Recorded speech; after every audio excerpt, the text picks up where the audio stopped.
اور گرم خون پاس رکھے ٹبوں میں گرنے لگا۔ شیطانیت کا کھیل پورا ہوا۔ فخر سے چلتا ڈیزا ستون کے پاس آیا، خنجر کو واپس ستون پر رکھا اور پرسکون انداز میں اپنا سر جھکائے تعظیم سے زمین پر دو زانوں بیٹھ گیا۔ خلیج کا نام بلند ہوا، ڈیزا کی بھیٹ قبول ہوئی، ڈیول کا نام بلند ہوا۔ دھیرے دھیرے پڑتا وہ بھیٹ کے قبول ہونے کا انتظار کرنے لگا۔ حال سے منسوب آرجین کے جنگلات میں جتنی اچانک آگ بھڑکی تھی اتنی ہی اچانک ختم بھی ہو چکی تھی۔ کوئی نہیں جانتا تھا کہ آگ لگنے کی اصل وجہ کیا تھی اور اب اچانک ہی وہ کیسے ٹھنڈی پڑ گئی۔ کوئی انہونی ہوئی یا کوئی جادو ہوا جو اتنے بڑے پیمانے پر لگی آگ یوں چٹکیوں میں بجھ گئی۔ سائنس کی منطق تو سمجھو، تبھی میں تمہیں سمجھا سکتا ہوں۔ ہارورڈ یونیورسٹی کا ریسرچ اسکالر اپنے ساتھی اسکالر سے بحث میں الجھا ہوا تھا۔ وہ دونوں آگ لگنے اور پھر اس کے اچانک ہی اس طرح ٹھنڈے پڑ جانے کو سائنسی تحقیق کے مطابق ثابت کرنا چاہ رہے تھے، لیکن ساتھ ہی دونوں ہی اپنے اپنے نظریے پر بھی ڈٹے ہوئے تھے، جس کی وجہ سے ان کی بحث لمبی ہی ہوتی جا رہی تھی۔ پورے جنگل میں اتنی دیر کے لیے آکسیجن گیس اپنا وجود رکھتی ہی نہیں تھی۔ اگر وہاں اس وقت تھوڑی سی آکسیجن بھی موجود ہوتی تو ہمارا یہ ریکٹر اسکیل اس گراف میں اسے ضرور دکھاتا۔ گراف دکھاتے ہوئے ساتھی اسکالر کو ایسا ثابت کرنے کی جیمز نے پھر ایک کوشش کی جو اس کی منطقی بات ماننے سے بالکل انکاری تھا۔ ہوش کرو جیمز، کیا تم مجھے الو سمجھتے ہو؟ اتنا بڑا جنگل، اتنے جاندار انواع اقسام کی مخلوقات، اور تمہارا کہنا ہے کہ کچھ سیکنڈ کے لیے ان میں سے کوئی ایک بھی نہیں جی سکا تھا؟ چند سیکنڈ ہی کے لیے، مگر ان سب کی موت واقع ہوئی تھی۔ کیا مذاق ہے یہ؟ لمحے بھر کو کوئی چیز مر کر دوبارہ سے جی اٹھی؟ کبھی کسی مردے کو تم نے زندگی کی طرف لوٹتے دیکھا ہے؟ ساتھی اسکالر مسلسل اس کے غلط ثابت کرنے کی کوشش کر رہا تھا۔ جیمز کا دماغ اس کے بار بار کے انکار سے پک چکا تھا، وہ اسے اب بمشکل ہی جھیل پا رہا تھا۔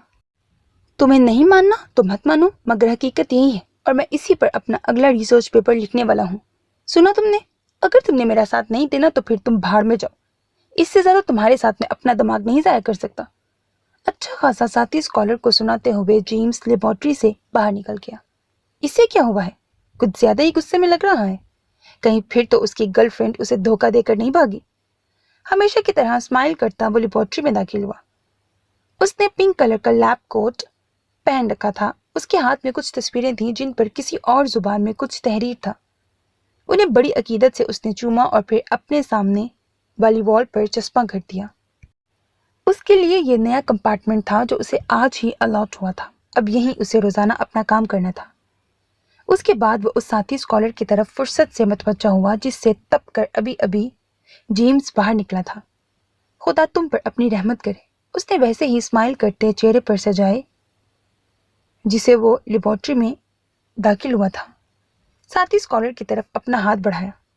سائم شاہ، میں نے پچھلے ہفتے ہی جوائن کیا ہے، کئی بار تمہیں یہاں آتے جاتے دیکھا ہے، مگر پہلی بار ہماری بات ہو رہی ہے۔